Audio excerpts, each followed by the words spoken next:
Up guys, welcome back to the channel, and today I'm gonna show you how to check your credit report summary on Credit Karma. So to do that, all you got to do is follow these simple steps.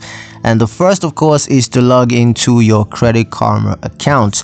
Now you can log into your account on the official website, or you could do that through the mobile app. And once you're logged into your account, you just want to click on the credit report tab.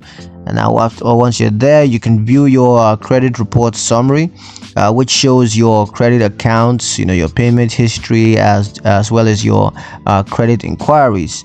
And you can also track changes to your credit report summary over time. And you can also use Credit Karma's credit report tools to identify areas for improvement. So yeah, that's pretty much it on how to check your credit report summary on Credit Karma.